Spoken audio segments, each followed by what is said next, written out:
Yəni, təsəvvür eləyin, sıfırdan həm də dörd bir tərəfi alovlar içində olan, hər kəsin bir parça qoparmaq istədiyi çox çətin bir coğrafiyada yeni demokratik bir dövlət qurmusunuz. Özü də elə bir vaxtda ki, böyük dövlətlər dünyanın xəritəsini yenidən cızır. Hə, tamamilə. O Birinci Dünya müharibəsinin qalibləri uzaqda, bəzəkli salonlarda əyləşiblər, amma sizin varlığınızdan ümumiyyətlə xəbərləri yoxdur. Ya da ki, xəbərləri var, amma sizi o xəritədən həmişəlik silmək istəyirlər. Və arxanda heç bir böyük güc, heç bir dəstək yoxdur. Düzdür. Və sən varlığını, yaşamaq haqqını sübut eləmək üçün Parisə, o dünyanın ən güclü adamlarının masasına getməlisən. Deməli, biz bugün məhz bu inanılmaz səyahəti, bu diplomatik savaşı incələyəcəyik. Tədqiqatçı Vilayət Quliyevin tərtib etdiyi Azərbaycan Paris Sülh Konferansında kitabındakı arxiv sənədlərinə baş vurur. Bilirsiniz, bu kitab sadəcə rəqəmlər və ya adlardan ibarət quru bir tarix deyil. Bu, əslində 19-cu ildə məhdud imkanlara malik bir neçə ziyalının nəhəng imperiyalara qarşı apardığı informasiya müharibəsidir. Yəni bir növ diplomatiya və informasiya savaşı. Bəs biz bu mənbələrə baxanda nə görürük? Missiya nə idi? 19-cu ilin sonudur, Rusiya imperiyası çöküb, Azərbaycan may ayında müstəqilliyini elan edib. Amma qarşıda duran vəzifə qeyri-mümkün görünür. Yəni, kimi göndərəsən o masaya? O dövrün parlamenti yaxşı başa düşürdü ki, bu dövlətin bəlkə də ən həlledici addımıdır. Sadəcə sadiq adamları yox, ən iti zəkalı, Avropa siyasətini bilən, qərb dillərində sərbəst danışan bir heyət yığdılar. Əlimərdan bəy Topçubaşovun rəhbərliyi ilə, düzdür? Vaxtilə Rusiyanın dövlət dumasında müsəlman fraksiyasını yaratmışdı. Və onun komandasında Məmməd Həsən Xacınski, Əhməd bəy Ağaoğlu kimi dövrünün ən parlaq şəxsləri var idi. Onlar Avropa mentalitetini çox yaxşı bilirdilər. Amma mənbəni oxuyanda görürəm ki, o mentaliteti bilmək də dərhal kömək eləmir. Yəni, heyətin Parisə yola düşməsi özü bir, necə deyərlər, trillərdir. Təsəvvür eləyin, yanvarda yola düşürlər, amma İstanbulda aylarla ilişib qalırlar. Hə, yanvardan aprelə qədər. 3 tam ay. Antanta dövlətləri onlara viza verməkdən qəti şəkildə imtina edir. Wow, 3 ay. Qapılar sözün əsl mənasında üzlərinə bağlanır. Hətta heyətin bəzi üzvləri, məsələn Əhməd bəy Ağaoğlu, elə ingilislər tərəfindən həbs olunub Maltaya sürgün edilir. Yəni, bu sanki sizin şirkətinizin gələcəyinin, mövcudluğunun həll olunduğu ən böyük idarə heyəti iclasına dəvət almısınız. Gəlirsiniz, amma mühafizəçilər sizi binanın lobbisində 3 ay saxlayır. Və içəri buraxmırlar. Tamamilə. Və sən bilirsən ki, sən o lobbidə oturanda, o qapının arxasında sənin şirkətini, yəni sənin torpaqlarını başqaları bölüşdürür. Düzdür. Özdə bu gecikmə təsadüfi deyildi. Çox soyuqqanlı bir siyasi hesab var idi orada. Çünki İngiltərə və Fransa Rusiyanın taleyi barədə hələ yekdil qərara gəlməmişdilər. Yəni, ağvardiyaçılar qalib gələr, yoxsa bolşeviklər onu gözləyirdilər. Məhz belə. Onlar düşünürdülər ki, bəlkə general Denikin və ya Kolçak bolşevikləri məğlub edib köhnə Rusiyanı bərpa edəcək. Və əgər köhnə Rusiya bərpa olunacaqsa, ondan qopmuş bu gənc respublikaları, Azərbaycanı tanımaq Rus müttəfiqlərini qəzəbləndirə bilərdi. Yəni, onları qapıda sadəcə gözlətmirdilər, onları qurbanlıq kimi saxlayırdılar. Çox ağır psixoloji yükdür. Bəs neynirlər bu 3 ayda? Oturub gözləyirlər? Qətiyyən. Elə İstanbulda böyük bir qeyri-rəsmi diplomatik mərkəz qururlar. Avropa diplomatları ilə, generallarla görüşürlər, digər Qafqaz respublikaları ilə əlaqə yaradırlar və nəhayət mayın 7-sində Parisə çata bilirlər. Amma Parisə çatanda əsas şok orada başlayır. Sənədləri oxuyanda adam təəccüblənir. Yəni, Avropanın rəhbərləri o George Clemenceau-lan Azərbaycan barədə az qala heç nə bilmirlər. Xəritədə yerimizi zorla tapırlar. Bilənlər də ancaq rusların yaydığı yalan təbliğatla məlumatlıdır. İnformasiya blokadası var idi, bəli. Hə, və bu blokadanı qırmaq üçün onlar o məşhur tələblər sənədini, ingiliscə claims dediyimiz sənədi çap etdirirlər. Burada bir detal diqqətimi çəkdi. Kitabçanın adında Qafqaz Azərbaycanı yazılıb. Niyə sadəcə Azərbaycan yox, məhz Qafqaz Azərbaycanı? Bu çox incə bir diplomatik gedişdir. Çünki İran tərəfi Arazdan şimaldakı ərazilərin Azərbaycan adlanmasına sərt etiraz edirdi. Aha, iddia edirdilər ki, bura onların əyalətidir. Bəli, və Topçu Başov başa düşürdü ki, Parisdə lazımsız bir tarixi, coğrafi mübahisəyə girmək diqqəti əsas məqsəddən, yəni müstəqilliyin tanınmasından yayındıracaq. Ona görə də praqmatik bir addım atıb Qafqaz Azərbaycanı adından istifadə etdilər. Adamların necə uzaq görən olduğuna baxın. Amma sənədin özü məni daha çox heyrətləndirdi. Mən elə bilirdim ki, bu sadəcə quru hüquqi mətn olar ki, bizi tanıyın, xahiş edirik. Amma yox, sənəd eynilə bugünkü startapların, bilirsiniz o investorlar qarşısında çıxış edəndə göstərdikləri detallı təqdimatlara, pitch decklərə bənzəyir. Dəqiq, çünki onlar Clemenceau'ya qədim tariximiz var deməyin işə yaramayacağını bilirdilər. Hə, onlar rəqəmlər qoyurdular masaya. Məsələn, büdcə. Sənəddə yazılır ki, 1919-cu il üçün büdcə 665 milyon manatdır. Hətta detallara qədər bölüblər. Təhsilə 30 milyon, orduya 80 milyon. Yəni biz sadəcə bir ideya deyilik. Biz işləyən, vergi yığan bir dövlətik. Çünki Avropa üçün bir dövlətin varlığının ən böyük sübutu onun iqtisadiyyatını və ordusunu idarə edə bilməsidir. Ya düşmən kimi baxırdı. Üstəlik 1918-ci ilin mart qırğınlarına, o bolşevik daşnaq qüvvələrinin Azərbaycanlara qarşı törətdiyi dəhşətləri ilk dəfə rəsmi şəkildə beynəlxalq masaya çıxarırlar. Amma bunu sadəcə bir şikayət kimi etmirlər.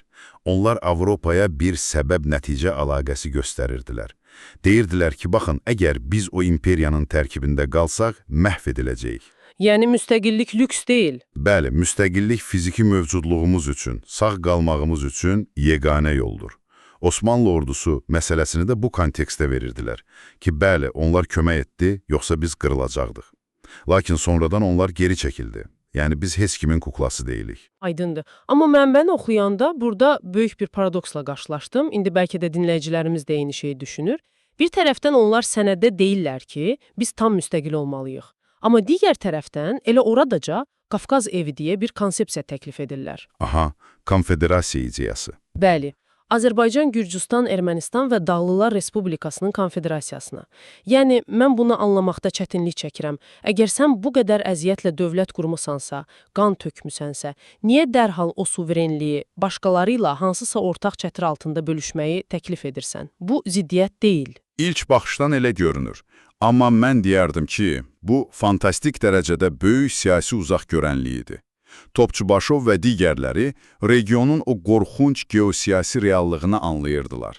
Rusiya daxildə zəifləmiş ola bilərdi, amma özünə gələn kimi yenə Cənuba, Qafqaza doğru hücuma keçəcəkdi. Mütləq. Qırmızı və ya ağ fərq etmir. Rusiya o isti dənizlərə və Bakı neftinə gələcəkdi. Və 3 kiçik Qafqaz Respublikası tək başına bunun qarşısında dayana bilməzdi. Hə, yəni tək başına gücləri çatmazdı, onları bir-bir udacaqdılar. Düzdür. Ona görə də Qafqaz evi əslində müdafiə məqsədli, yəni bir növ mini NATO kimi bir blok idi. Vahid gömrük, vahid hərbi sistem, deyirdilər ki, aramızdakı o sərhəd mübahisələrini sivil yolla, sülh konfransının arbitrajı ilə həll edək. Amma xarici təhlükəyə qarşı bir yerdə dayanaq. Çox məntiqlidir əslində. Təəssüflə o biri dövlətlər bu uzaqgörənliyi paylamadılar. Yaxşı, bəs bütün bu mükəmməl sənədlər, argumentlər o bəzəkli salonlarda necə qarşılandı? Nəticə verdi? Çünki Woodrow Wilson var orada, hansı ki, kiçik dövlətləri tanımaqda çox həvəssiz idi. Bəli, diplomatik zirvə ilə burada yaşanır. 1919-cu ilin mayın 28-də, düz müstəqilliyin birinci il dönümündə. ABŞ prezidenti Woodrow Wilson bizim heyəti qəbul edir. Simvolika sadəcə mükəmməldir. Doğrudan da. Amma görüş asan keçmir. Wilson açıqca deyir ki, o dünyanı kiçik parçalara bölmək istəmir. Hələlik heç bir zəmanət verə bilməz. Çünki Rusiya məsələsi həll edilməmiş qalır. Amma Topçubaşovun komandası ruhdan düşmür axı. Onlar yox cavabını qəbul etmirlər. ABŞ-da lobbi yaratmaq üçün Walter Chandler adlı çox nüfuzlu bir Amerikalı vəkillə müqavilə bağlayırlar. Dayanmadan görüşlər, mətbuat və nəhayət bu zəhmət öz bəhrəsini verir. 11 yanvar 1920-ci ildə Versal Konfransının Ali Şurası Azərbaycan və Gürcüstanı de facto olaraq tanıyır. Bu, kitabda ən qabarıq qeyd olunan ən kritik dönüş nöqtəsidir. Gəlin burada dinləyicilərimiz üçün kiçik bir arayış verək. Sənədlərdə ancaq de facto tanınma gedir. Niyə de jure, yəni tam hüquqi yox, məhz de facto? Bilirsiniz, de jure tanınma olanda artıq səfirliklər açılır, mütləq beynəlxalq müqavilələr imzalanır. Avropa bunu etməkdən çəkinirdi. Çünki bu, rəsmən Rusiyaya biz sənin ərazini böldük deməkdir, amma de facto. Yəni biz tam qanuni olaraq səni elan etmirik, amma reallıqda sənin var olduğunu və dövlət olduğunu qəbul edirik. Belə deyək. Tam olaraq belə. Bu o demək idi ki, Avropa artıq Azərbaycanla rəsmi ticarət edə bilər, onlardan neft ala bilər və ən vacibi onlara qanuni silah sata bilərdi. 11 yanvara qədər sən üsyankar bir əyalət sayılırdınsa, artıq rəsmi dövlət edin. İnsanın doğrudan tükləri biz-biz olur. Parisin mərkəzində o boyda qələbə qazanılır. Lakin təəssüf ki, tarixin ən faciəvi hissəsi də elə burada başlayır. Çünki diplomatik cəbhədəki bu zəfər reallıqda meydandakı amansız hərbi vəziyyəti dəyişdirə bilmədi. Parisdə tanınma qeyd edilərkən, Qırmızı Ordu artıq cənuba doğru hərəkət edirdi. Çox təəssüf ki, o, beynəlxalq masada alınan silah və kömək vədləri hərbi qüvvəyə çevrilib, Bakıya çatana qədər vaxt artıq bitmişdi. 28 aprel 1920-ci ildə bolşeviklər Azərbaycanı işğal etdi və 23 aylıq cümhuriyyət süqut etdi. Və təsəvvür edin o diplomatların halını. Parisdə son qəpiyinə qədər xərcləyib vətəni tanıtdıran adamların bir gecədə evə dönüş yolları əbədi olaraq bağlanır. Mühacirətə məhkum olurlar. Amma maraqlısı odur ki, təslim olmurlar. Topçubaşov Bayanmır Millətlər Liqasına memorandumlar yazır, Genoya konfransına gedir, Lozannaya gedir, Avropaya süqut eləməyə çalışır ki, bolşeviklərin bizim adımızdan danışmaq haqqı yoxdur. O, Məhəmməd Əmin Rəsulzadənin sözü var ha, yəni 3 rəngli bayraq qırmızı bezə dəyişdirilir, amma 100 illik əsarət və 2 illik azadlıq davası xalqı özünə tanıtmışdı. Yeri gəlmişkən, biz bu mənbələr barədə danışırıq. Siz kitabı oxuyanda, yəqin ki, o aha anını tutmusunuz. Yəni, bir anlıq düşünək, biz o 665 milyonluq büdcəni, Parisdəki hesabatları, göndərilən məktubları bugün nəsə belə dəqiqliklə bilirik. Bax, orası tarixin ən böyük ironiyasıdır. Çünki bolşeviklər gələndə arxivlərin çoxunu ya yox etmiş, ya da daşımışdılar. Bəli, bəs bu qədər sənəd necə qorundu? Rayevski adlı qatı bir bolşevik tarixçi tərəfindən. Yəni, mən oxuyanda gözlərimə inanmadım. Bu adam 1927-ci ildə Müsavatçıların imperializmə satılması adlı bir kitab çap edir. Məqsədi nədir? O sənədləri tapıb dərc edir ki, göyə Cümhuriyyət rəhbərlərini Sovet xalqı qarşısında alçaltsın. Baxın, bunlar ingilislərə necə yalvarırdılar desin. Tamamilə. Rüsva etmək üçün gizli sənədləri böyük bir kinlə çap edir. Amma əslində, özü də bilmədən, Cümhuriyyət tarixinin ən qiymətli arxivini məhv olmaqdan xilas edir. Yəni, düşməniniz sizi lağa qoymaq üçün ən məxfi sənədlərinizi yayır, amma bununla adınızı tarixə qızıl hərflərlə yazır və o sənədləri bugün bizim oxumağımız üçün qoruyur. İnanılmazdı. Rayevskinin o kinli kitabı olmasaydı, bəlkə də o hesabatların çoxu unudulub gedəcəkdi. Həqiqətən. İndi isə gəlin bu böyük mənzərəni bir yerə toplayaq. O qədər zəhmət, vizasız aylarla gözləmək, de facto tanınma, lobbiçilik və cəmi bir neçə ay sonra gələn o amansız işğal. Bəs sual olunur, bütün bu mübarizə əbəs idimi? Xeyr, qətiyyən əbəs deyildi. Əgər o nümayəndə heyəti Parisə gedib o de facto tanınmanı almasaydı, bolşeviklərin ilkin planı fərqli idi. Onlar Azərbaycanı sadəcə köhnə quberniyalara bölmək, ləğv etmək və Bakını birbaşa Moskvaya tabe etmək istəyirdilər.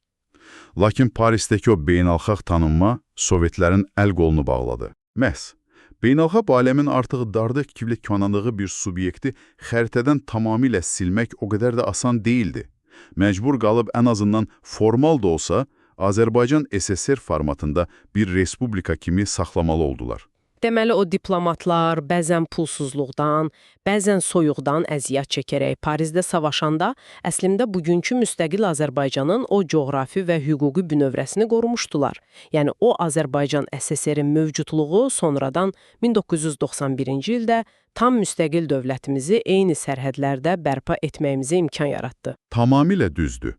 Onlar öz canları və o vətən həsrətləri bahasına o bünövrəni elə dərinə qoydular ki, heç bir rejim onu söküb ata bilmədi. Dəyərli dinləyicimiz, bilirsiniz, biz girişdə dedik, o xəyal sıfırdan dövlət qurub onu bütün dünyaya tanıtmaq, bu heç də abstrakt bir hekayə deyilmiş. Bu bizim gerçək, çox ağır zəhmətlə yazılmış tariximizdir.